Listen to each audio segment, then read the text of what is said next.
Before sunrise, the pit is already awake.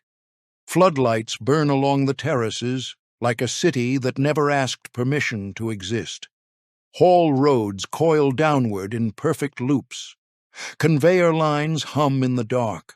The walls look skinned open, peeled back in steps and scars that took decades to cut. Dust hangs in the cold desert air like breath that never leaves. Somewhere below the rim, machines move rock older than the country above them. From the overlook, it looks less like a mine than a wound that learned how to organize itself. The benches spiral down in near-perfect geometry. The haul trucks, each one large enough to swallow a house, look small from up here. The geometry makes them look small. That is the first trick of this place. Everything real looks miniature from the edge. And that is the first mistake you can make about this story. To think you are looking at a hole in the ground. This is not a story about copper prices. It is not a story about supply chains or clean energy forecasts or the technical specifications of electric vehicles. Those stories are being told everywhere right now. They are being told in boardrooms and in Senate hearings and on the front pages of financial publications that have just discovered the word copper as if the word is new. The word is not new. The pit is not new. The system that built the pit, that built the towns around the pit, that owned the water and the rail and the labor and the courthouse and sometimes the ballot, that system is not new either. What is new is the urgency. What is new is the language. And the language, when you listen carefully, sounds almost exactly like language spoken before, long before. The American West has a way of doing this, of presenting each new resource panic as if it arrived without parents, without history, without a prior generation of men who already solved the problem of ownership and never entirely let go. This pit has been producing copper since the 1880s. The company that sent the first geologist into this ground was founded in 1834. It began not as a frontier enterprise but as a merchant's house, an import and export operation on the eastern seaboard of a country still learning what it owned. Then it learned. The company sent men west. The men found ore. The ore was extraordinary. And the men who owned the company, and the men who worked for those men, built something that became far more than a mining operation. They built a territorial system. They built towns and smelters and railroads and hospitals and company stores. They built libraries. They built police forces. They deported workers. They broke unions. They owned governors and occasionally acted like one. And eventually, when the metal they extracted became old news, the system rebranded. It changed hands. It changed names. And it waited. The pit at dawn asks nothing from you. It does not explain itself. It simply descends. But if you follow it down, not just through the rock, but through the records, through the deeds and the dispatch logs, and the Presidential Commission reports, and the Superfund filings and the shareholder letters that now mention artificial intelligence, what you find is not a commodity story. What you find is a buried American power story, and the burial was never quite complete. So when copper panic arrives again now, louder than it has been in years, the question is not whether the shortage is real. The question is, who decides? Chapter 1. Dr. Copper Gets a Fever. There is a nickname in the financial world for copper. They call it Dr. Copper. The idea is that copper is so fundamental to everything humans build and run that its price works like a diagnostic instrument. When economies are healthy, copper moves. When they slow, copper signals the illness before the patient feels it. The diagnosis has always been useful, but lately Dr. Copper has developed a fever of its own. In January 2026, the price of copper broke through $14,500 per metric ton on an intraday basis. Analysts called it a record. Some called it a warning. Some called it an opportunity. What it actually was depended entirely on who you asked and who was paying them. What everyone agreed on was the reason being given for the price: the future. The future, apparently, requires a very specific metal. Data centers need it. Artificial intelligence infrastructure needs it. Electric vehicles need it. The power grids required to charge those vehicles need it. Defense manufacturing needs it. Robotics need it. The transition away from fossil fuels, the entire physical architecture of that transition, is built, wire by wire, around copper. This is not hype. The material reality is real. Copper is an extraordinary conductor. It is everywhere in modern systems and will be everywhere in future ones. Every server rack, every charging station, every transformer on every street in every city that decides to rewire itself for the next century, all of it runs through copper. The question is not whether copper matters. The question is whether the panic around copper is a genuine material emergency, a calculated narrative, or both of those things running simultaneously, each feeding the other. Because there is a second set of facts, and the second set is harder to report. In early 2026, global exchange inventories of copper sat above 1,100,000 metric tons, the highest level since 2003. That is not the inventory picture of a market in crisis. It is the picture of a market that has plenty of copper right now and is pricing something else entirely.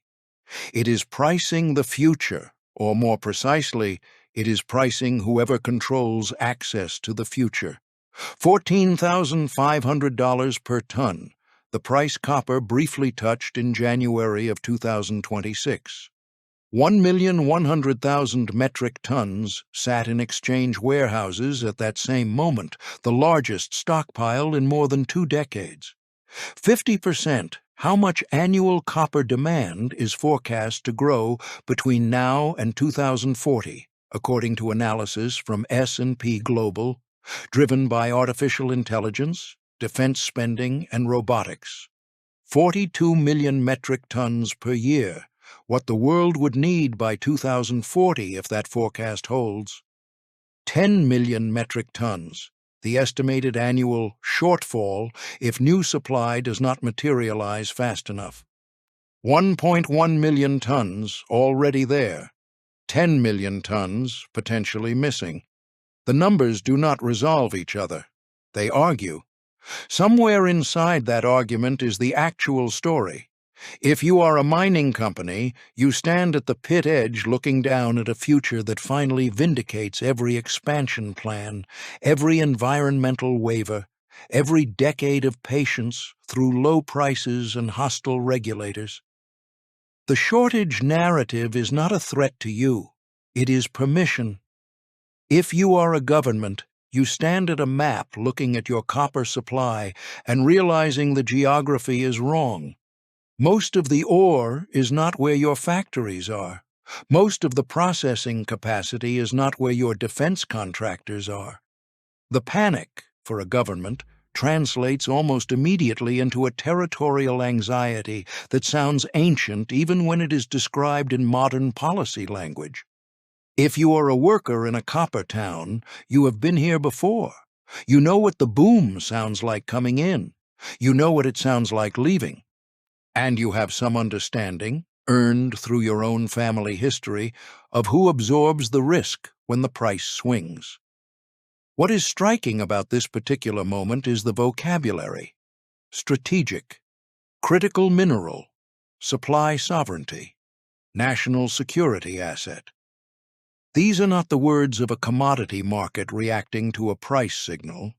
These are the words of an older argument, a territorial argument. the argument that whoever controls the ground controls the future. The last time this language was this loud, men built empires around it. Some of those empires never stopped running. They just changed the words. Chapter 2. The Panic Without a Map. Every copper price spike comes with a map, but the map is almost never shown. What gets shown instead is a chart, a line moving upward through time, with arrows pointing at supply constraints and demand forecasts and geopolitical risk. The chart is clean. It is legible. It suggests that the important thing about copper is the price, and the important thing about the price is the number. The number hides the place. To understand what is actually happening, you have to go to specific American landscapes. You have to go to the high desert of Arizona, where a company town called Morenci sits inside a mine that covers 61,700 acres and has been moving copper ore since the 1880s. You have to go to the edge of a canyon in Utah, where a pit 2.5 miles wide and 3/4 of a mile deep has been eating its own surrounding landscape since the early 1900s. You have to go to a ridge in Montana above a city called Butte, where the open water of a flooded mine pit is so acidic and so loaded with heavy metals that migratory birds have died in it, and where a federal cleanup program has been managing the wreckage since 1983 and expects to be managing it for the foreseeable future. These are not metaphors, they are coordinates, and they all connect to a story about institutions, specifically about the kind of institution that outlives its founders, outlives its brand name, outlives its legal controversies, outlives its labor agreements, and sometimes outlives the towns it built. People who study American industrial history use different words for this kind of institution. Historians call them corporations. Critics call them monopolies. People who lived inside them sometimes called them the company, as if the word needed no further description, as if everyone already understood which company, as if there had only ever been one. In the copper country of the American Southwest, there was more or less only one. Phelps Dodge. The name may not land with immediate weight unless you grew up in Arizona or Montana or the copper corridors of the West, but the name built hospitals. It controlled water rights. It ran railroads. It owned land on a scale that required its own cartography. And in July of 1917, it organized the removal of more than 1,300 men from a town it effectively owned, loaded them onto cattle cars in the desert heat, and sent them across the state line. The federal government later called that action wholly illegal and without authority in law, either state or federal. Phelps Dodge called it a wartime necessity. The company survived that controversy the way it survived most controversies, by continuing. Phelps Dodge does not exist anymore under that name. In 2007, it was absorbed by a Louisiana-based corporation called Freeport McMoran, which thereby became the largest publicly traded copper company in the world. The mines kept running. The acreage stayed the same. The ore did not change. What changed was the name on the letterhead. And now, Freeport McMoran's chief executive stands at an energy industry conference in Houston in March of 2026 and describes long-term copper demand tied to electrification, artificial intelligence, and data centers. The language is new. The ground is old. The system that connects the language to the ground is older than either. This is what happens when you remove the map from the panic. The panic floats free of its physical context. It becomes a financial abstraction, a policy emergency, a technology story, a clean energy story. All of those framings are partly true. None of them will tell you about the 61,700 acres. None of them will tell you about the cattle cars. History does not determine the present automatically, but it asks questions that the present has not answered. Who owns the ground? Who decides when the OR moves and when the workers stay? Who pays for what is left behind? These questions have never been resolved in the American copper country. They have only been deferred. And right now, with the price of copper swinging above $14,000 a ton and the word strategic appearing in congressional testimony and national security briefings and shareholder calls alike, the deferral is running out. The panic has a map. It is just not the map being shown. Chapter 3. Before Copper, a House of Trade. Every empire tells a cleaner origin story than the one it actually lived.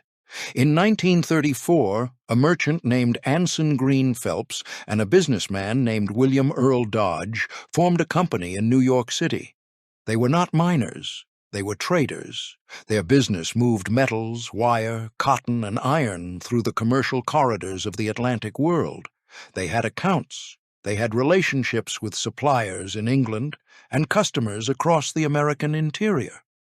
They were, by the standards of their time, successful men running an ordinary commercial enterprise. For the first several decades of its existence, the firm that would eventually own entire towns in the Arizona desert had no interest in Arizona. Arizona was not yet a state. It was territory.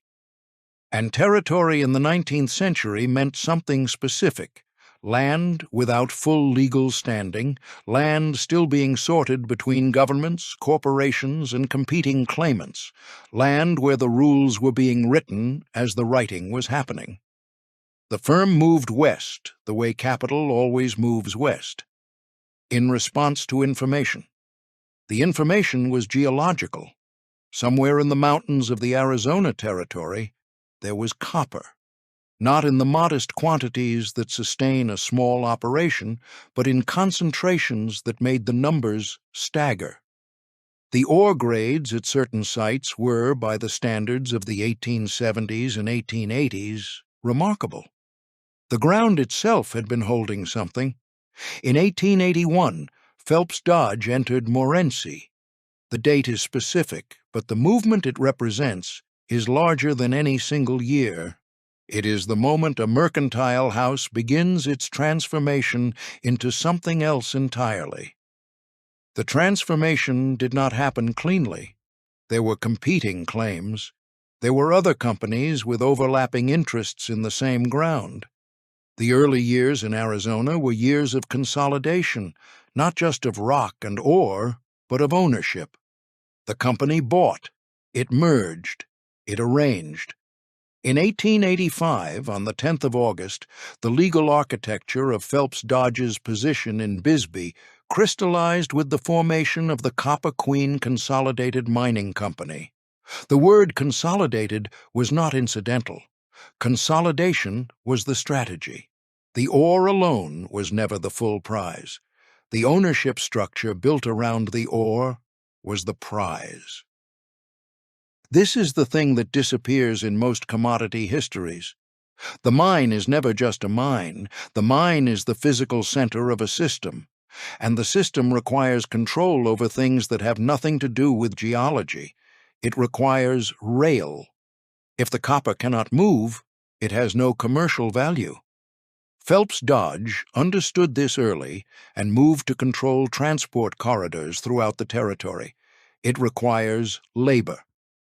Copper mining at this scale, in this period, meant moving enormous volumes of rock with human bodies working underground in heat and darkness and danger. The bodies had to be fed, housed, organized, paid on terms the company set, and, when circumstances changed, replaced. The company understood this too. It requires water. In the Sonoran Desert, water is not a background consideration. It is a survival question for every living thing on or below the surface. Water rights in the arid West were, and remain, a form of territorial control more fundamental than surface ownership. Whoever holds water holds the land above it. It requires political standing. Territorial governments and later state governments made decisions about taxation, about legal jurisdiction, about who could do what to whom and at whose expense. The company needed presence in those processes. It achieved that presence. 801 million pounds of copper produced at Morenci in 2025 alone. 61,700 acres, the current footprint of that single operation. 1834, the year the house began. 1881, the year it entered Arizona. 1885, the year consolidation became the legal structure. 3,380 million pounds. Freeport's total global copper production in the most recently reported year. One operation in one Arizona canyon. One number that did not exist when the company was a merchant house moving wire through the Atlantic trade. What Phelps Dodge became, over the decades between its founding and the early years of the 20th century, was not simply a mining operation. It became a system, a territorial system that wore the legal form of a corporation but functioned in practice as something closer to a private government. The word government implies a public interest. That implication is worth holding carefully, because the house did build things for people. It built towns. It built schools. It built hospitals. It employed tens of thousands of men and their families over generations. It created communities where there had been desert. And if you stood inside one of those communities in, say, 1905, you might have experienced the company's power as stability, as order, as a rough civic identity that had the company's name on everything but felt, from inside, like home. The question the American West never fully resolved is whether private order is the same thing as legitimate government. It still has not resolved it. And that unresolved question is not buried in the past. It is operational. It is running today, under a different name, in the same ground, waiting for the same conversation about who owns what when the future needs metal badly enough to stop asking. Chapter 4.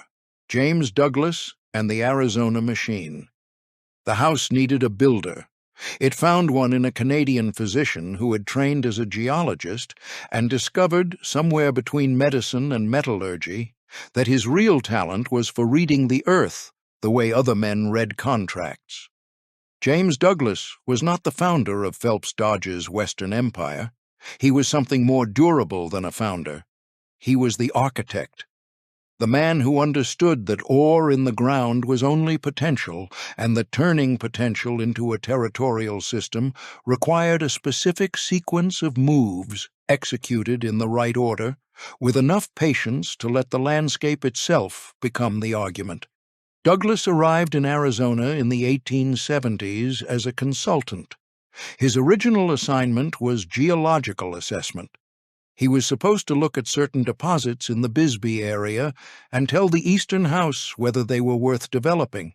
He told them they were worth more than developing. He told them they were worth owning completely. The distinction mattered. A mine you develop is a resource extraction operation. A mine you own completely, surrounded by adjacent claims you also own, sitting on transport corridors you control, in a labor pool you define, that is something else. That is a position. And Douglas had an instinct for position that was less geological than strategic. He saw the landscape not as it was, but as it could be restructured. When Phelps Dodge committed to Arizona, it committed through Douglas. He became the human instrument of the company's Western ambition, and because he was good at the work, and because the work rewarded patience, he stayed. He became not just a company representative, but something closer to a regional sovereign, a man whose word shaped what got built, what got bought, and what got left alone. The Copper Queen Consolidated Mining Company, formed on August 10, 1885, was partly his construction. The consolidation it achieved was not just financial, it was territorial. Adjacent claims that might have supported competing operations were absorbed. The legal architecture of ownership was arranged so that the most productive ground flowed inward toward the house and not outward toward rivals. This is how a land empire is actually built, not by dramatic conquest, but by patient acquisition of the claims adjacent to the claims adjacent to the core. By the time anyone from the outside fully grasps the shape of the thing, the shape is already complete. Douglas did not stop at ore.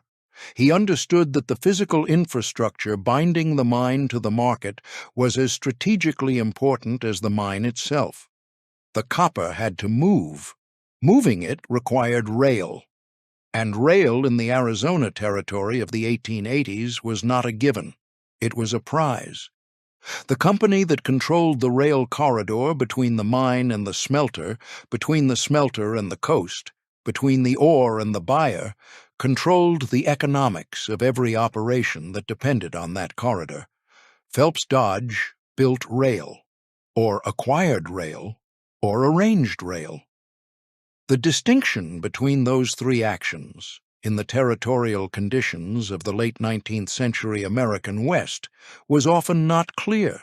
The outcome was clear. The company moved its metal. What Douglas also understood, and this is the quality that made him genuinely dangerous as a strategist, was that the social order of a mining community was itself a form of infrastructure. A stable workforce that did not strike, did not organize beyond what the company permitted, did not challenge the fundamental terms on which it was employed, that workforce was as valuable as a functioning smelter. Maybe more. A smelter could be repaired. A labor order that had been broken and reorganized on the company's terms was harder to rebuild on the workers' terms. Douglas had children who inherited not just his wealth, but his position. His son, Walter Douglas, became president of Phelps Dodge in 1917. The year is not incidental. 1917 was the year the United States entered the First World War. It was the year copper demand reached new heights as the war industry consumed metal at a rate the country had never seen. It was also the year Bisbee happened. The father built the system. The son used it. Dynasties in American industry are rarely acknowledged as dynasties. The word suggests a European aristocracy incompatible with the national myth of meritocracy. But the transfer of institutional power through family lineage, the preservation of strategic position across generations, the inheritance of not just assets, but habits of command, these are dynastic features regardless of what language surrounds them. James Douglas read a canyon in Arizona and saw a house. His son inherited the house and ran it as a state. Chapter 5. A Company That Builds Towns. The most persuasive thing a private empire can do is build something that looks public. Libraries are especially effective. A library carries a particular moral weight in the American imagination. It suggests learning offered without condition, knowledge made available to all, the community's future being invested in by whoever paid for the building. When a company donates a library to a town it built, the gesture is read as civic, and it is civic. It is also something else. It is a message about who is in a position to make such gestures. Phelps Dodge built towns. This is not a metaphor or a rhetorical inflation. The company Physical constructed the communities in which its workers lived. It laid out streets. It erected company housing. It established company stores where workers could buy goods, often on credit extended by the company itself. It built hospitals because sick workers could not work, and untreated illness spread.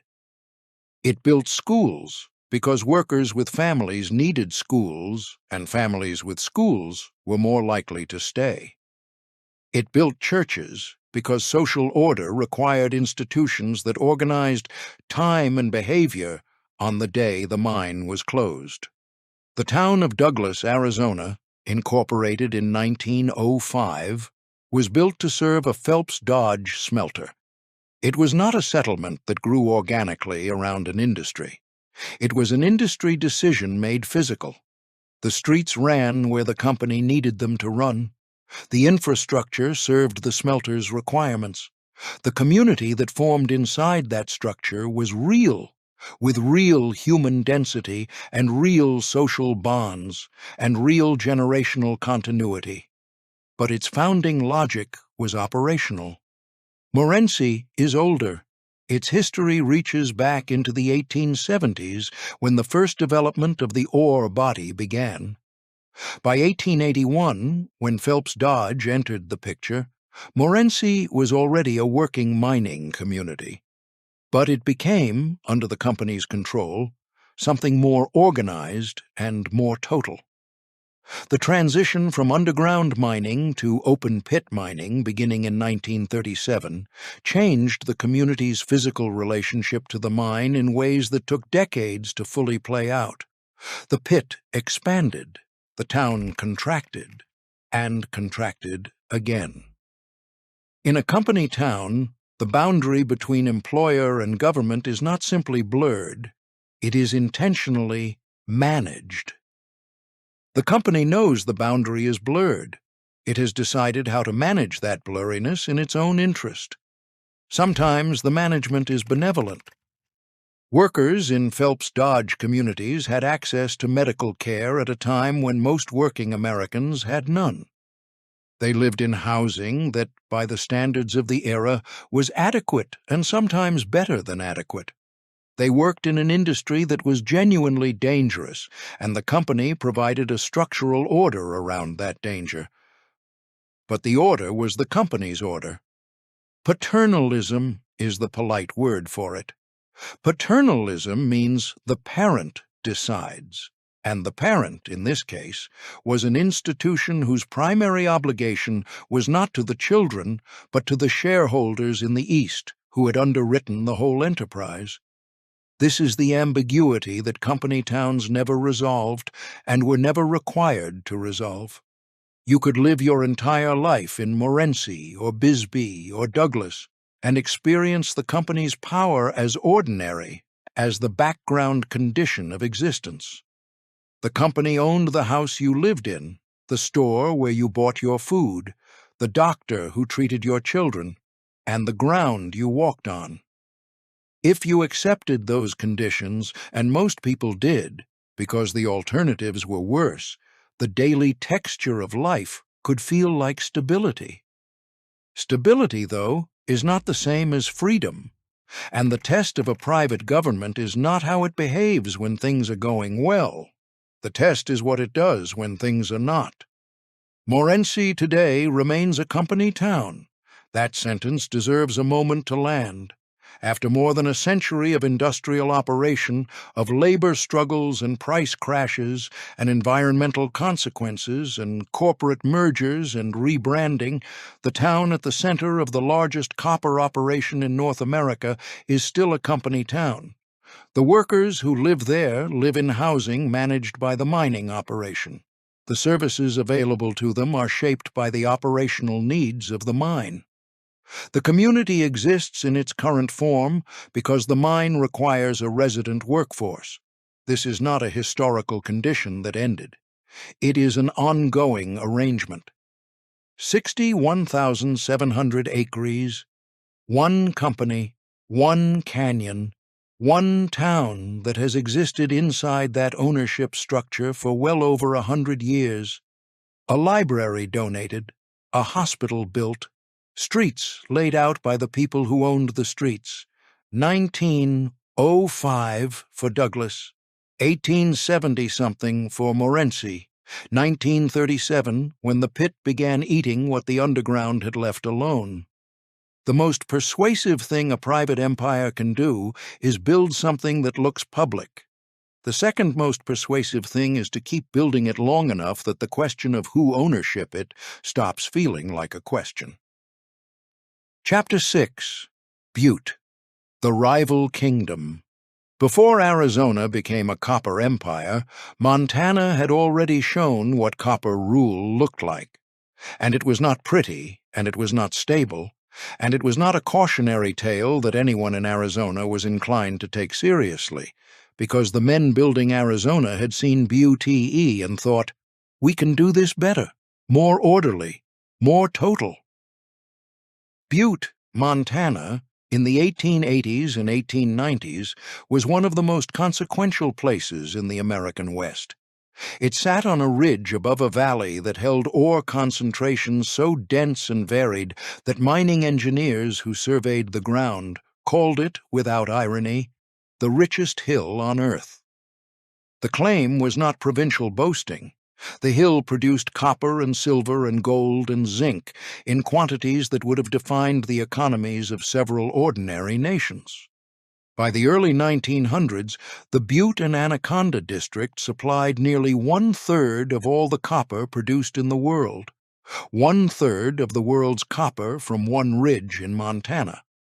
The men who controlled that ridge controlled something closer to a national resource than a private enterprise.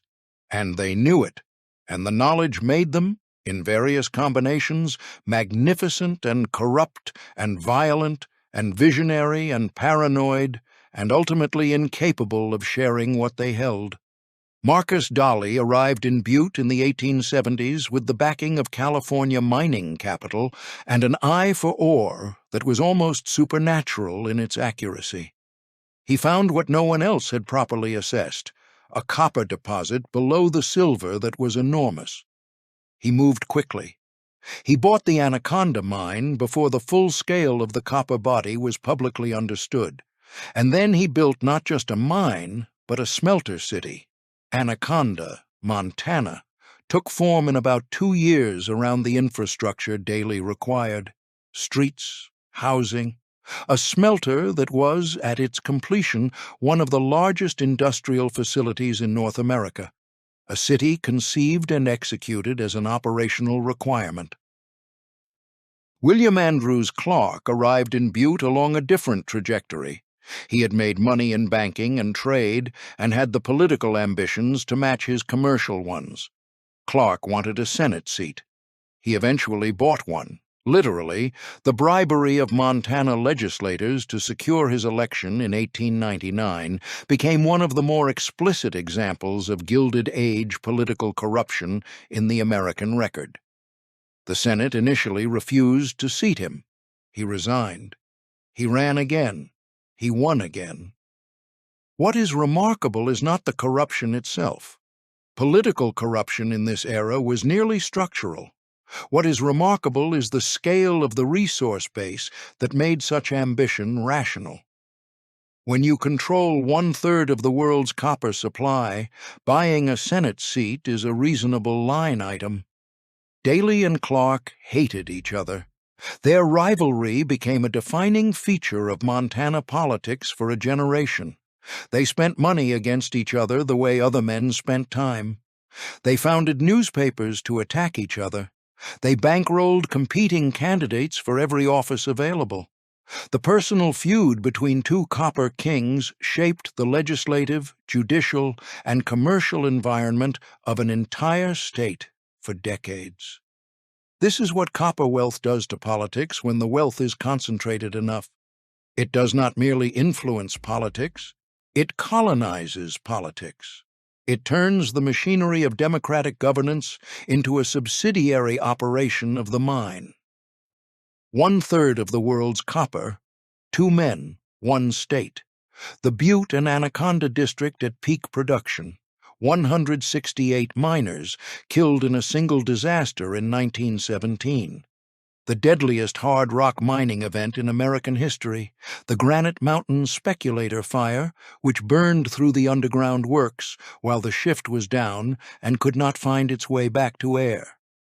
The Berkeley Pit that replaced underground works and is now a lake of acidic water that has to be actively managed indefinitely so that it does not overflow into the water table and poison the Clark Fork River Valley. 26 miles of downstream habitat inside the Superfund boundary. 1983, the year the federal government officially designated the Silver Bow Creek and Butte area as a Superfund site. A cleanup that has no projected end date. This is what a copper kingdom leaves behind after the kings are gone. And the kings are gone from Butte. Anaconda Copper, which eventually absorbed Daly's operation and Clark's operation and most of the other operations on the hill, was itself absorbed by Atlantic Richfield Company in 1977. The smelter at Anaconda was closed in 1980. The mine at Butte switched from underground to open pit, and then the open pit flooded. The city that remained was smaller than it had been, and older, and tired in the way that cities get tired when the industry that built them leaves before the consequences of that industry do. Phelps, Dodge, watched what happened in Butte. The lesson, if you were running Arizona Copper in the early 20th century, was not that the Butte model was wrong. The lesson was that the Butte model needed to be more coherent, more consolidated, less divided between rival kings who wasted energy fighting each other. One house, one system, one territorial logic that did not contradict itself. Arizona was the next iteration, more organized, more deliberate. And ultimately, when the pressure came in 1917 and the Union pushed back against the conditions of that order, the response from the Arizona House was not improvised. It was prepared. Chapter 7, Bisbee, 1917. July. In the Arizona desert is not a background condition. It is a physical heat. The heat arrives before sunrise and does not leave. It presses against walls. It changes the quality of every decision. It is the kind of heat that makes patience harder and certainty easier. The certainty that something has to give. In the summer of 1917, the workers of Bisbee were on strike. The industrial workers of the world, the Wobbies as they were called, had been organizing in the copper towns of Arizona for months. Their demands were not revolutionary in the technical sense. They wanted safer conditions underground. They wanted the elimination of the blasting card system, which the company used to control who could work and who could not. They wanted wage adjustments. They wanted recognition as a bargaining unit. These were the ordinary claims of workers in an industry where the risk of death was not theoretical. Phelps Dodge, under the leadership of Walter Douglas, son of James, inheritor of the system his father built, did not negotiate these demands. It characterized them. The characterization required 1917 to do its full work. The United States had entered the First World War in April. Copper was a war material. Strikes against copper production were therefore not merely labor disputes. They were, in the framing, the company and its allies in the sheriff's office and the local press preferred, something approaching sabotage of the national war effort. The Wobblies, who had a genuine politics opposed to the war, made this framing easier to apply. The Union's anti-war position and its labor position became, in the company's narrative, the same position. A German position. A disloyal position, a position that the community of Bisbee in wartime could not afford to tolerate. This was the argument made. It is worth holding the argument clearly before examining what followed, because the argument was partly sincere. The men who organized the deportation believed, or told themselves they believed, that they were acting in defense of the country. That matters for understanding what they did. It does not justify what they did. On the morning of July 12, 1917, at approximately 4:30 in the morning, roughly 2,000 men moved through the streets of Bisbee. They wore white armbands, they carried rifles, Many of them were local businessmen, merchants, and citizens who had agreed to serve as deputies under the authority of the Cochise County Sheriff Harry Wheeler. Wheeler had coordinated with Walter Douglas. The operation had been prepared. The deputies moved from house to house with lists. The lists had been assembled in advance.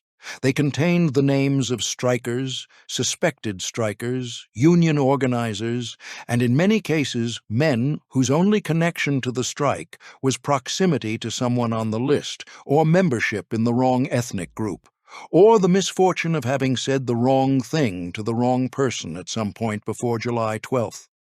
The men on the lists were taken from their beds, from their breakfast tables, from the sidewalks where they had gone out to see what was happening. They were marched at gunpoint to a baseball park at the edge of town. There were more than 1,200 of them. Later accounts put the final number at around 1,300. They were given a choice: renounce the Union and go back to work, or leave. Most refused to renounce. The ones who refused were loaded onto cattle cars. The train moved east through the desert into New Mexico and eventually stopped at a place called Hermanas in Luna County. The men were unloaded there in the desert, without food, without water, without any arrangement for their welfare. It was the middle of summer. The temperature was well above 100 degrees. Federal troops eventually arrived and provided basic assistance. The deported men were not permitted to return to Bisbee for months. Many never returned at all. A presidential commission, convened at the order of President Woodrow Wilson, investigated the deportation and issued a finding. The commission called the action wholly illegal and without authority in law, either state or federal. That finding was clear. Its consequences were not. No one was convicted. Walter Douglas was not prosecuted. The sheriff was not prosecuted. The deputies who had carried rifles through the streets of Bisbee on the morning of July 12th were not prosecuted. The federal government issued a finding. The company continued operating. The ore continued moving. The price of copper, elevated by wartime demand, continued to reward the operation. The deportation revealed something that the company's civic architecture, the libraries, the hospitals, the schools, the company stores, had been designed to obscure. It revealed that the private government of Bisbee had a police function, that the power to organize labor and the power to remove labor were expressions of the same underlying authority, and that the authority, when challenged, would act on itself without waiting for the legal structures of the actual government to authorize it. 1,300 people removed in a single morning, 2,000 men with rifles and lists, 1 presidential commission, 0 convictions, wholly illegal and without authority in law. The quote is exact. The outcome is what the quote collided with: an institution that could absorb a presidential condemnation and continue. There is a sentence that gets spoken in many labor histories from this period. It goes roughly like this: the company didn't just run the town, the company was the town. When the town needed protecting from its own workers, the company protected itself. What is harder to say and harder to sit with is the specific texture of that morning. The lists prepared in advance, the names on the lists, the white armbands worn by neighbors, the heat already building at 4:30, the cattle cars waiting. That is not the texture of an emergency response. That is the texture of something planned. Whatever name you give to what Phelps Dodge did in Bisbee on the 12th of July, 1917, the name has to account for the planning. The lists existed before sunrise. The armbands were ready. The train was waiting. The House had decided. The House acted. The law arrived afterward and issued a finding. The finding changed nothing. The House continued. Chapter 8. The Open Pit Age. Underground mining has a human scale to it. Not a comfortable scale, not a safe one, but a scale that the body can register. A man goes down a shaft. He is surrounded by rock on every side. He can feel the temperature change as he descends, the air thickening, the sound of the surface disappearing above him. The darkness is total when the lamps go out. The tunnel is his width, plus a few inches. The ore face is directly in front of him. The danger is immediate and personal: a bad charge, a weak timber, a pocket of gas, a colleague's mistake. And when something goes wrong, it goes wrong at the scale of a human body in a confined space. This is not to romanticize the underground. Hundreds of men died in these shafts. The Granite Mountain disaster in Butte was underground. The deaths were underground. The toll of lung disease accumulated by men who spent their working lives breathing rock dust was underground, invisible and slow, registering on the body over years rather than in the sudden violence of a single catastrophic event. But underground mining is, at least, comprehensible to the person inside it. Open pit mining is not comprehensible from inside it. It is only comprehensible from above. The transition from underground operations to open pit mining was not a single event. It was a technology arriving in stages, as equipment improved and ore grades shifted, and the economics of scale began to favor excavation over penetration. At Morenci, the transition toward open-pit methods began in 1937. At Bingham Canyon in Utah, the logic of open-pit copper mining was being established in the early years of the 20th century, making it one of the pioneering large-scale open excavations in industrial history. What open-pit mining does to the landscape is remove the landscape, not erode it, not alter it, remove it. The earth that was in one place is moved to another place, permanently. The geography of the region is rewritten. Mountains become pits, valleys fill with tailings. The skyline that existed before the mine began is gone, replaced by a different skyline, the engineered terraces of the pit's upper walls, the geometry of haul roads, the silhouette of processing facilities that have no natural precedent in the terrain. The haul trucks that operate in these pits are machines of a size that the body refuses to process correctly.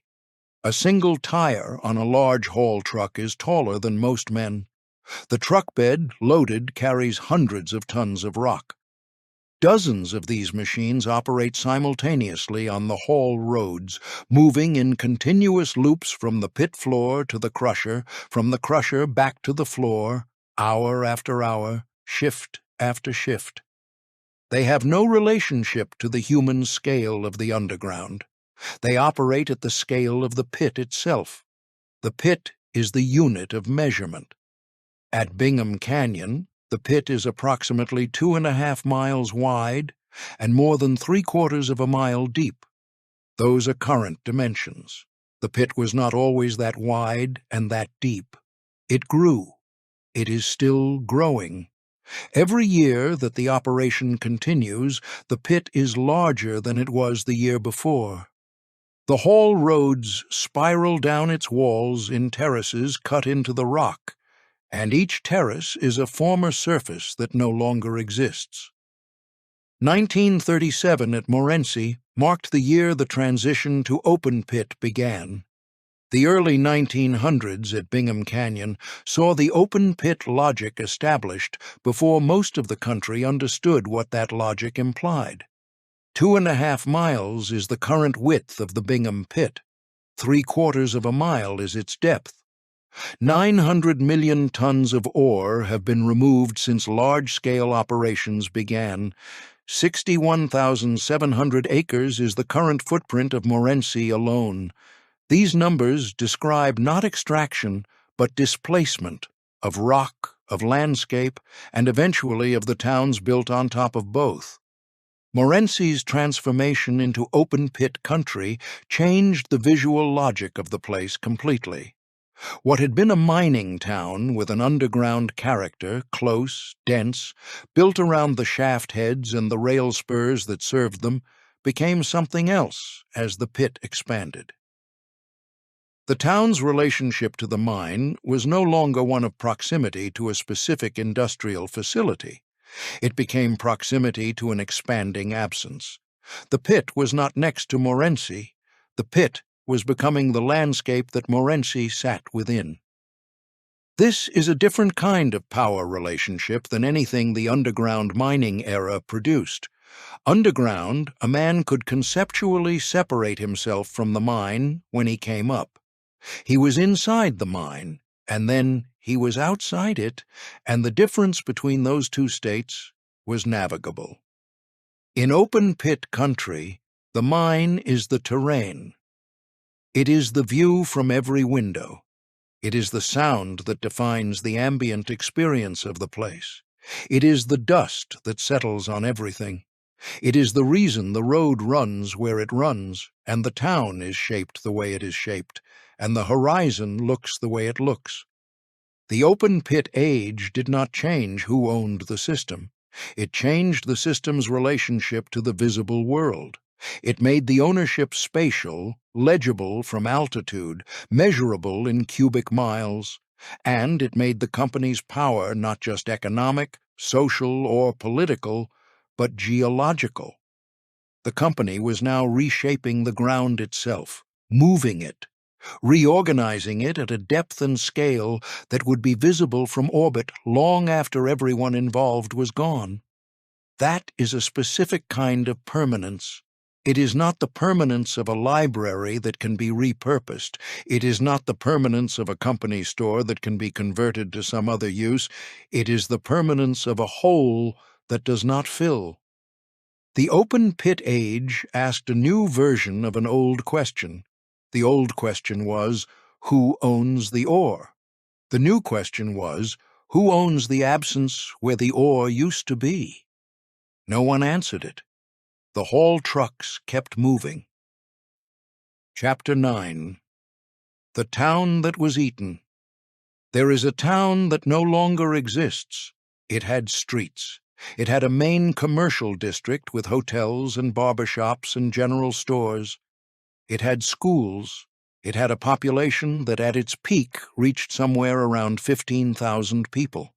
It had the density and social texture of a functioning American community, built over decades by families who came to work in the mine and stayed to build something they understood as home. The town was called Bingham Canyon. It sat in a canyon in the Oquirrh Mountains of Utah, about 20 miles southwest of Salt Lake City. It grew with the mine above it, and then the mine grew faster than the town could grow around it, and then the mine ate the town. This is not a metaphor. The pit expanded. The houses were in the pit's path. The houses were removed. The businesses were removed. The streets were removed. The commercial district was removed. The community that had built itself across several decades was systematically demolished over a period of years, and the last buildings came down in 1972. 1972. That is not the distant past of frontier history. That is within living memory for a significant portion of the people watching this. There are people alive today who grew up in Bingham Canyon, who went to school there, who watched the mine move toward the town and then watched the town be taken apart, piece by piece, to make room for the pit's expansion. The Bingham Canyon mine is now operated by Rio Tinto under the name Kennecott Utah Copper. It is one of the largest open-pit copper mines on Earth. Its dimensions are genuinely difficult to render in language that the imagination can hold. 2.5 miles wide, more than 3/4 of a mile deep. Roughly 900 million tons of copper ore extracted since large-scale open-pit operations began in the early 1900s. The pit has been designated a National Historic Landmark, which is a particular kind of institutional irony, a federal honor applied to the largest man-made excavation in the Western Hemisphere. The landmark designation does not mention the town. 15,000 people at peak population, then zero. 1972, the year the last buildings were removed. 2.5 miles of open pit diameter at current dimensions. 3/4 of a mile of depth. 900 million tons of ore extracted over the operational life of the mine. A National Historic Landmark that consumed the community it was built on top of. The visual fact of Bingham Canyon is almost too large for grief. It does not feel like loss in the way that most losses feel. It feels like a category error. The mine is so big, and the town is so completely gone, that the mind reaches for abstraction, for geological time, for the kind of scale that dissolves individual experience into pattern. But the experience was individual. The families that lived there experienced the displacement, as families do, one house at a time, one school year ending that would not be followed by another, one set of neighbors leaving, and then another, until the social fabric of the place had been pulled apart, strand by strand, before the physical buildings were demolished. The company did not hide what it was doing. The expansion of the pit was known years in advance.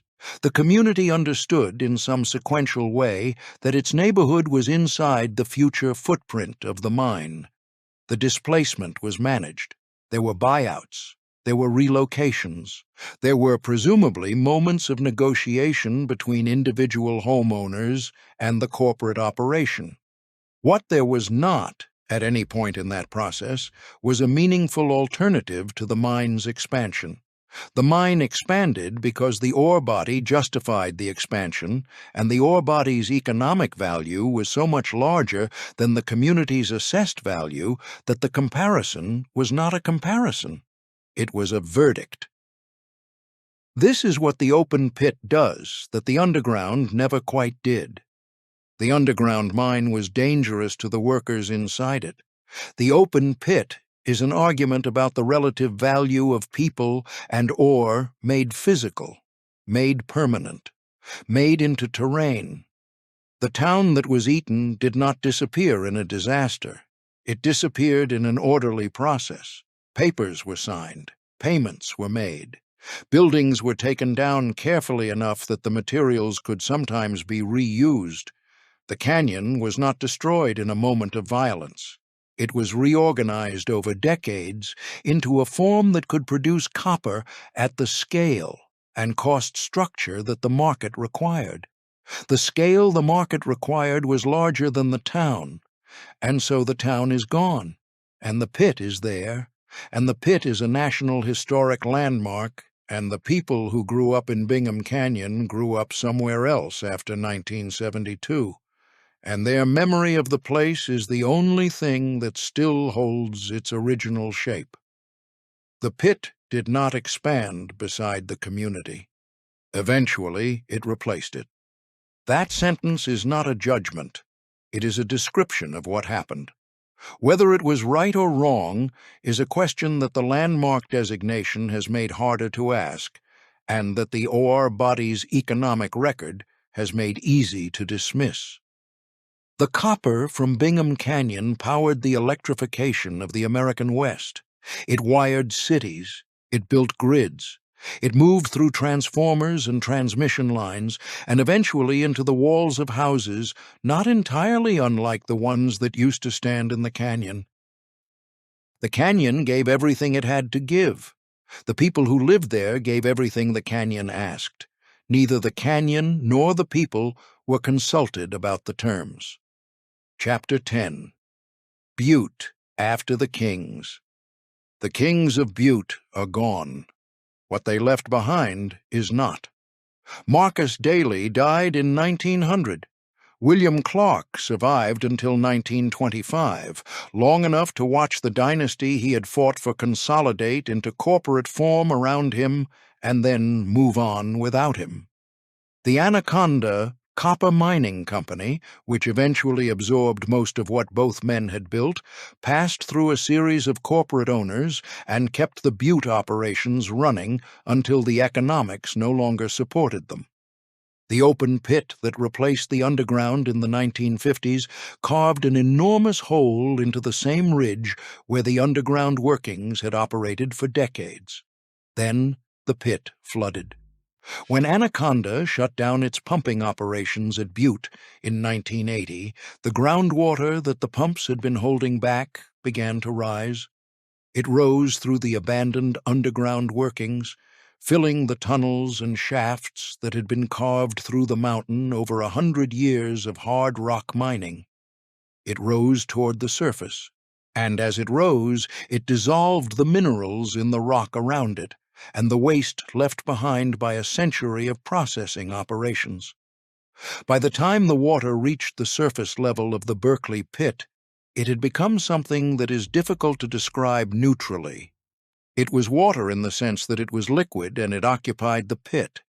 In every other sense, it was a chemical accumulation, acidic enough to corrode metal, loaded with arsenic, cadmium, zinc, copper, sulfate, and other compounds at concentrations that made it toxic to most living things that came in contact with it.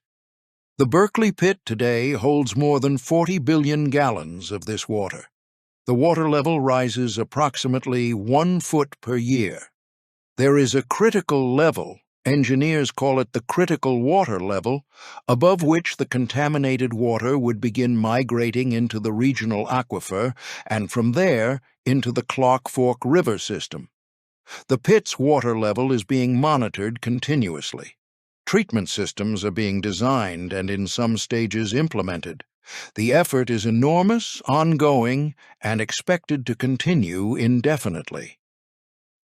In November of 1995, a flock of snow gees stopped on the Berkeley pit during a migration. An estimated 342 of them died. The deaths made news in a way that the slower poisoning of the landscape had not.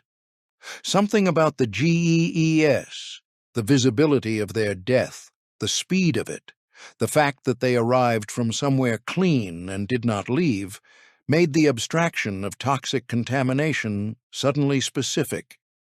The flock of gees became a symbol. The symbol was useful. It also did not change the water level. Butte became a Superfund site in 1983.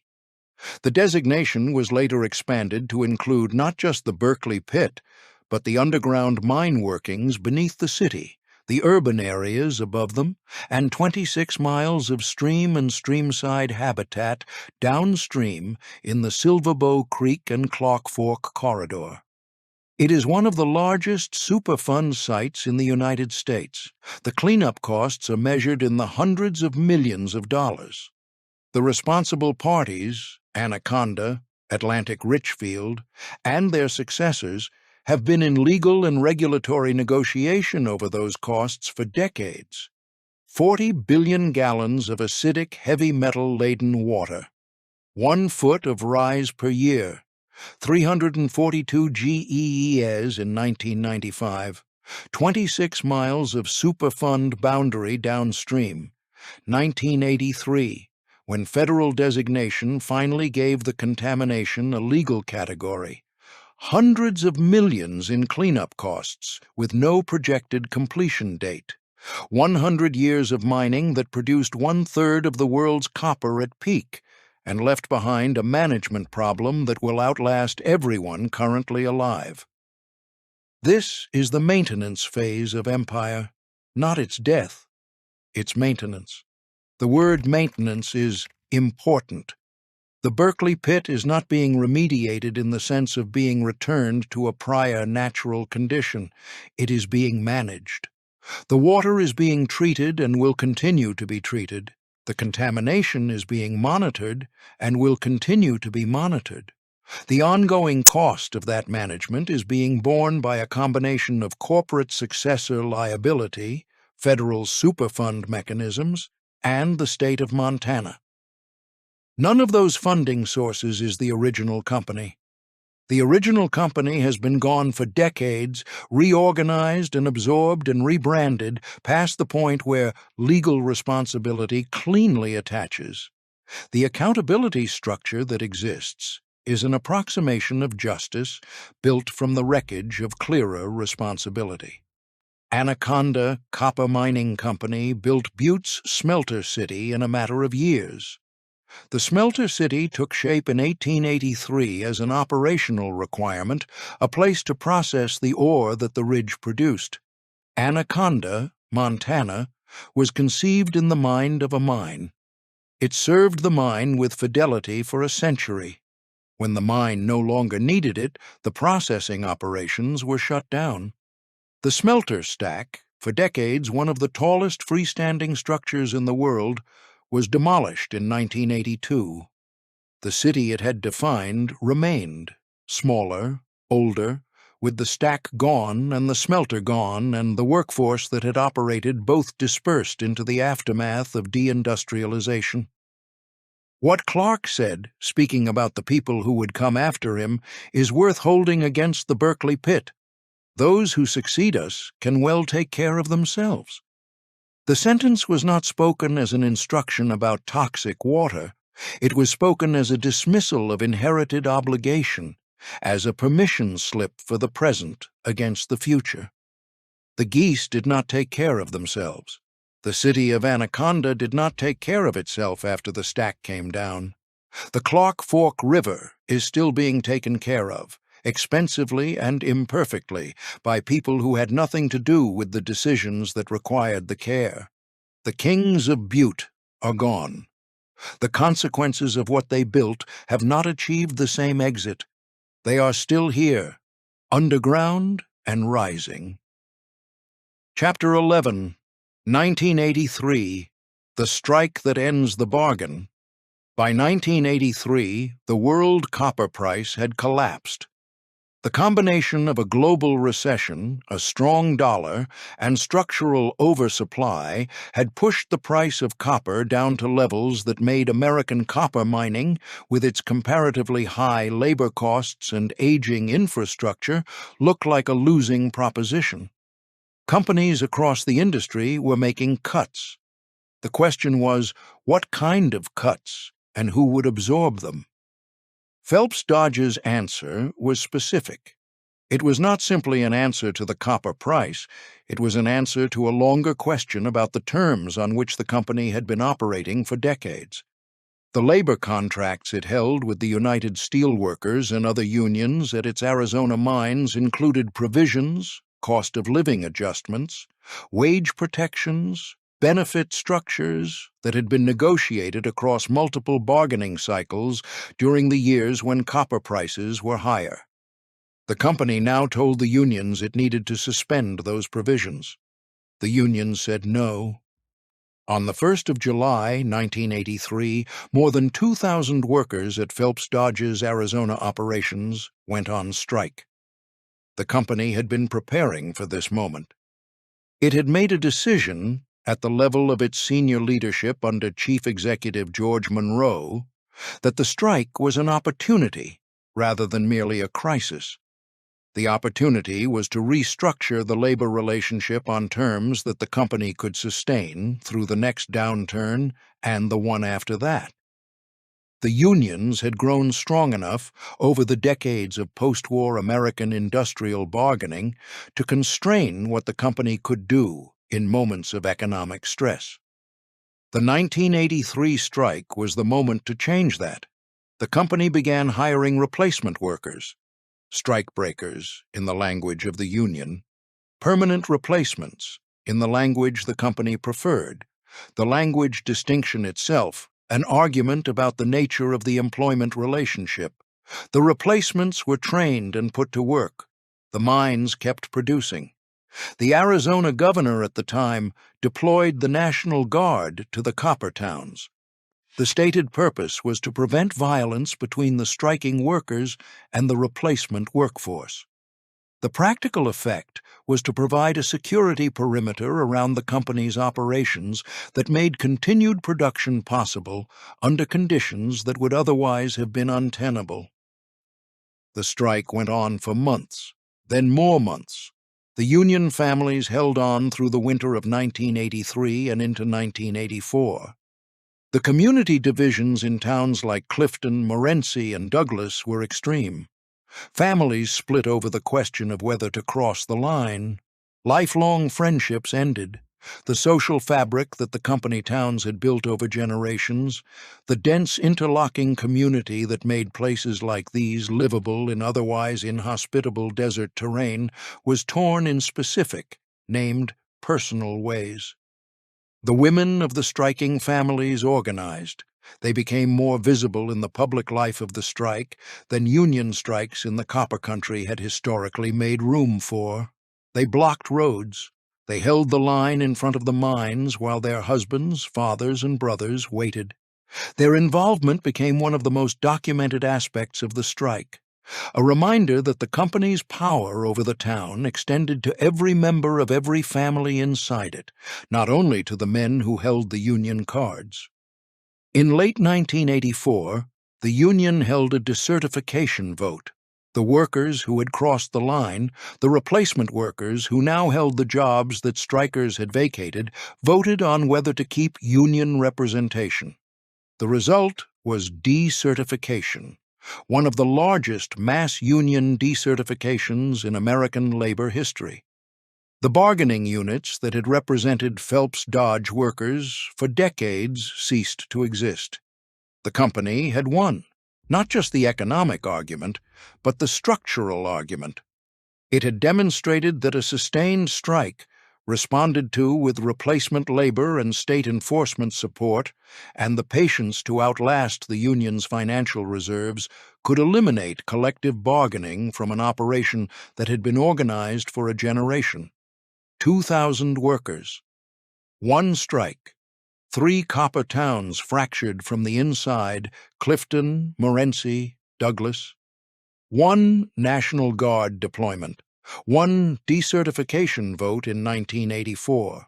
One of the largest mass union decertifications in American labor history. 3 years of attrition from 1983 to 1986, before the bargaining units that had existed for a generation ceased to exist. 0 strikes. Phelps. Dodge has faced at those operations since. 1983 is a year that appears twice in this story. In Butte, 1983 is the year the Superfund designation arrived, the year the federal government finally gave a legal category to the toxic legacy of the copper empire. In Arizona, 1983 is the year the copper empire demonstrated that it could adapt, restructure, and survive by dismantling the social arrangement that had governed its relationship to labor since the New Deal era. The same year. 2 different expressions of the same underlying fact. The house endures. The people who depend on the house do not always have the same durability. This was not 1917. There were no cattle cars. There were no white armbands. The removal in 1983 was legal, contested, painful, and slow. It was accomplished through financial attrition, replacement labor, state force, and a ballot measure. But the question it answered was the same question Bisbee had answered in 1917. When the company's interests and the workers' interests come into direct conflict, whose interests govern the town? The 1983 answer was the same as the 1917 answer. The company's method had become more sophisticated. The outcome had not changed. And the workers who lost their union cards in 1984 went on to live in towns that were still company towns, in houses that were still company houses, in a landscape that the company still owned, working for an operation that now had no formal counterweight to its authority except the market. The market, as 1983 had demonstrated, was not on their side. Chapter 12. Freeport Swallows. The name. What disappeared first was the name. What survived was the system. In 2006, Freeport McMoran Copper and Gold Incorporated announced that it would acquire Phelps Dodge Corporation. The deal was completed on the 19th of March, 2007. The price was approximately $26 billion. At the moment of completion, Freeport-McMoRan became the largest publicly traded copper company in the world. Phelps Dodge ceased to exist as a legal entity. The name that had been attached to deportations and decertifications and open pits and company towns and a presidential condemnation and 173 years of institutional history was retired into the archive. The company's operations, including Morenci, the Arizona mines, the infrastructure, the acreage, the water rights, the tailings facilities, and the haul roads, did not retire. They transferred. This is the moment that corporate history tends to treat as a full stop. Company acquired, chapter closed, move on to the next story. The acquirer is a different institution with a different culture and different leadership and different obligations to different shareholders. What happened before the acquisition is the acquired company's history. What happens after is something new. That framing is, in a specific and important sense, wrong. The ground does not change when the letterhead changes. The 61,700 acres of Morenci did not reorganize themselves on the 19th of March, 2007, in response to the corporate transaction occurring above them. The ore body remained the ore body. The haul roads remained the haul roads. The company town that had been a company town since the 1980s remained a company town. The tailings facilities that held the chemical residue of a century of processing operations continued to hold what they held. Freeport-McMoRan inherited not just the assets, but the position. And position, in the copper country of the American Southwest, means something more than a financial term. It means control over specific ground in specific places, with specific water rights and specific legal arrangements and specific relationships to the communities that exist inside the operation's footprint. What changed was the narrative access point. Phelps Dodge was a name with a history so specific and so documented that it invited a particular kind of scrutiny. The cattle cars of 1917 were attached to that name. The 1983 decertification was attached to that name. The Bisbee deportation, which had become a documented episode in Arizona history with its own museum presence and its own scholarly literature, was attached to that name. Freeport-McMoRan is a name attached to a different set of associations.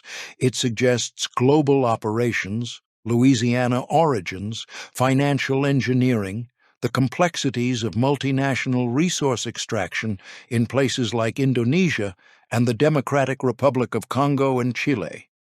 It is a bigger, blurrier name, harder to hold accountable to a specific geography because its geography is, by design, everywhere. This is not a criticism specific to Freeport-McMoRan. It is a description of what large corporate acquisitions do to institutional memory. The acquired company's history does not transfer to the acquiring company's identity. The assets transfer. The history stays behind, attached to a name that no longer has operational existence. The Morenci mine produced 801 million pounds of copper in 2025 under Freeport's ownership, roughly the same volume it would have produced under any other name, because the ore body has no opinion about who holds the title. The haul trucks run the same routes. The pit expands along the same benches. The tailings accumulate in the same facilities. The house has a new sign on the door. The house is the same house. Modern corporations inherit not just assets, but political habits. This is the claim that is hardest to prove and easiest to observe. The habit of the copper house was always to treat the land as the primary fact, the labor as a managed variable, the community as a necessary operational context, and the political environment as something to be shaped rather than deferred to. These habits did not require Phelps Dodge's name to persist. They required Phelps Dodge's ground.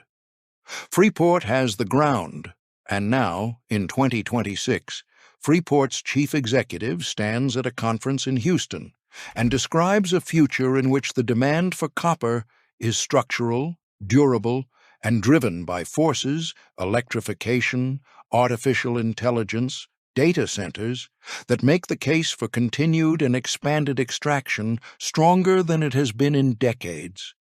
The language is new. The position is old. The pit at Morenci is still descending. The haul trucks are still running before sunrise. The floodlights are still burning along the terraces. The name on the gate is different from the name that organized the deportation. The gate is in the same place. Chapter 13. AI Wants the Metal. The future has a material address. It is not in a server farm in Virginia, or a battery factory in Nevada, or a solar panel installation in the Mojave. The future's material address is in the ground, in specific rock formations in specific places where copper concentrations are high enough to justify the cost of moving the mountain to get at them. This is the fact that the current moment keeps arriving at from multiple directions simultaneously and never quite stating directly.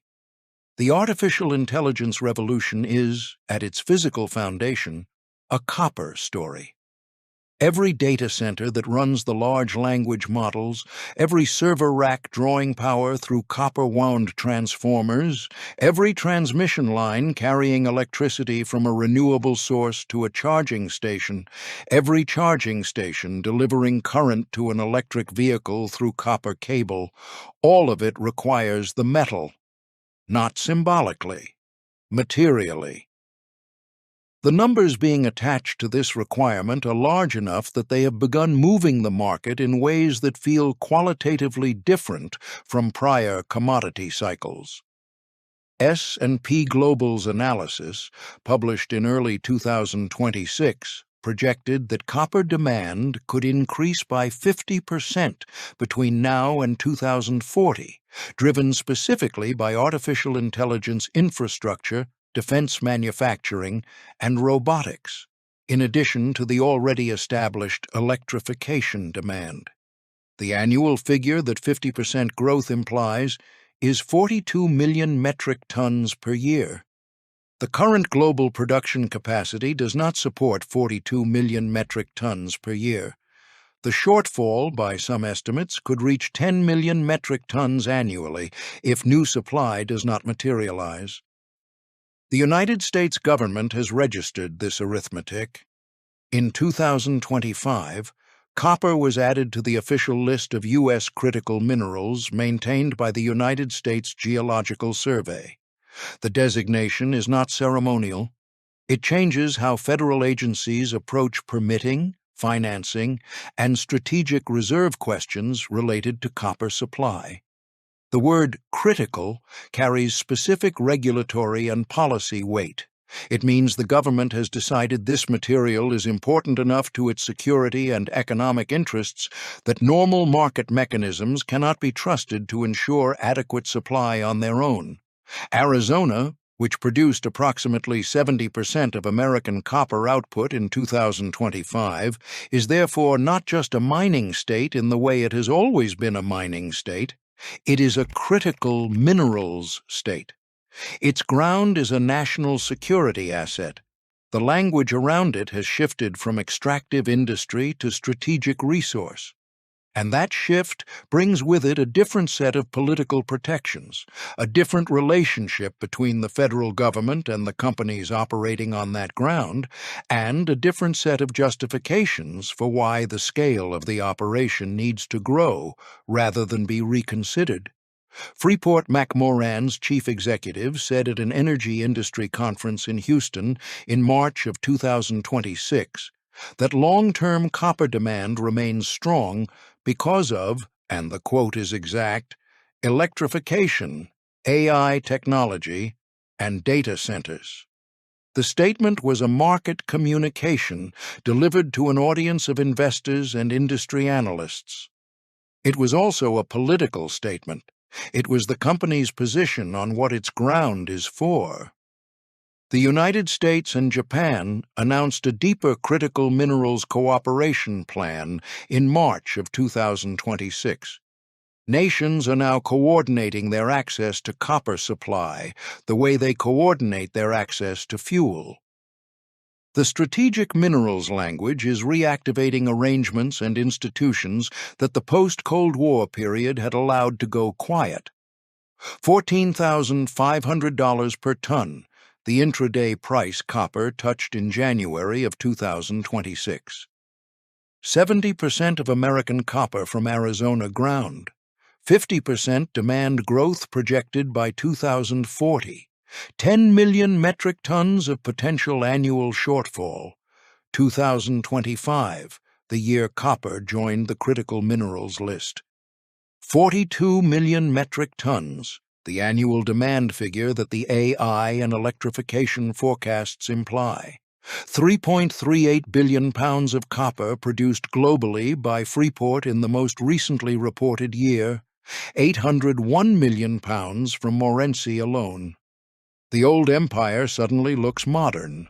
This is the disorienting quality of the current moment for anyone who has been paying attention to the history.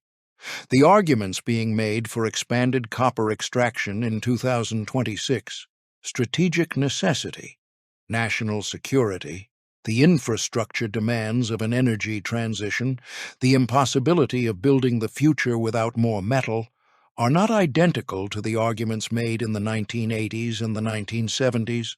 They are related to those arguments in the way that a son is related to a father. The language is updated. The underlying logic of who needs what from the ground and who is positioned to provide it and on whose terms, that logic is continuous. The current copper panic is real in the sense that the physical requirements it describes are real. Electrification requires copper. AI infrastructure requires copper. Defense systems require copper. These are not manufactured needs. The metal will be needed. The panic is also a narrative. And the narrative, like all narratives about strategic resources, creates its own justification for the system that controls access to the resource. When something is declared critical, the institution holding it becomes, by definition, critical. And critical institutions are not the institutions you reform. They are the institutions you protect. The house that was built in 1834, that moved west in 1881, that deported workers in 1917, that broke its union in 1983, that was absorbed into a larger corporation in 2007, that house is now a critical national asset. The designation did not arrive from nowhere. The ground has always been there. The ore has always been there. The system built to extract and control the ore has always been there. What changed is the language the country is using to describe why it cannot afford to question any of it. That is the final trick of the old land empire. It waited for the future to need it badly enough to stop asking about the past. The future arrived on schedule. Chapter 14. Verdict Withheld. Before sunrise, the pit is already awake. The floodlights are burning along the terraces. The haul trucks are running their loops down and back up the spiral roads. The conveyor lines are moving. The dust is hanging in the air above the benches. The walls are exactly as deep as they were yesterday, and somewhat deeper than they were a decade ago, and considerably deeper than they were when the first geologist sent by an Eastern merchant's house walked into this canyon in the 1880s and read the rock and sent back word that there was something here worth owning. The pit looks the same as it did at the opening of this story. It is not the same. You know more about it now. You know the name of the house that built the system around it. You know what the house did in Bisbee on a July morning in 1917, and what the Presidential Commission said afterward, and what happened to the men on the lists. You know what the open pit age did to Bingham Canyon, and what the Berkeley pit holds, and what it does to geese, and what the cleanup is projected to cost, and when the cleanup is projected to end, which is not a date anyone is prepared to name. You know what 1983 meant in Arizona, and what the decertification vote accomplished, and who it was designed to benefit. You know what $26 billion bought in 2007 and what it did not buy, which is the history that came with the ground. You know that copper is now a critical mineral on a federal list, and that the price touched $14,500 a ton in January of 2026, and that the exchange inventories at that same moment were the highest they had been since 2003. And that both of those facts are true simultaneously, and that they do not resolve each other. Here is where the story reaches the place where it has to be honest about what it cannot give you. It cannot give you a verdict, not because the evidence is thin, but because the evidence points in two directions at once, and both directions are real. The first reading of 2026 copper is a genuine material warning. The infrastructure of electrification and artificial intelligence and clean energy and defense is being built faster than the supply chain can support it. The shortfall is not invented. The metal the future requires is not a rhetorical abstraction. It is a physical requirement measurable in metric tons per year, and the gap between what is currently produced and what will be needed is large and widening. The panic is appropriate to the situation. The urgency is warranted. More copper needs to come out of more ground, and the systems for extracting it need to be built and expanded, and the country and the world need to reckon seriously with the geography of that supply. The second reading of 2026 copper is a narrative that extraction systems have always been able to generate when they need political protection.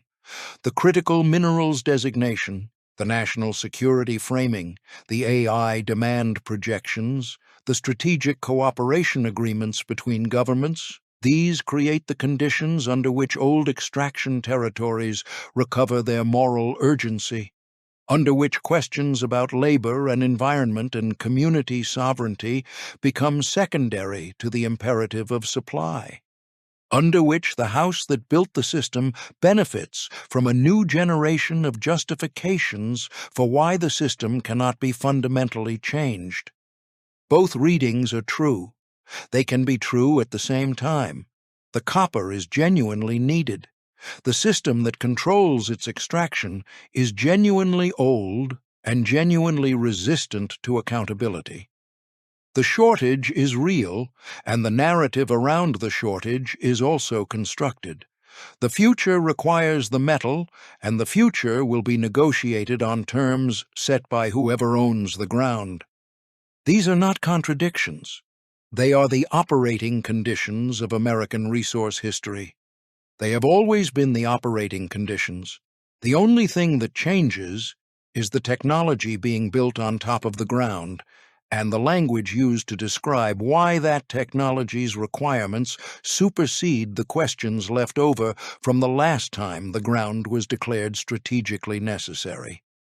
Maybe the copper panic is about shortage, but the deeper panic is what America always rediscovers when the future needs metal. Someone still has to own the ground. The pit does not resolve this. The pit just descends. In the morning light, the haul trucks move in their loops, and the conveyor lines carry rock toward the crusher, and the dust rises and hangs above the terraces. Somewhere in the accounting of the company that holds title to this ground, the 61,700 acres are listed as an asset. Somewhere in the records of the federal government, copper is listed as a critical mineral.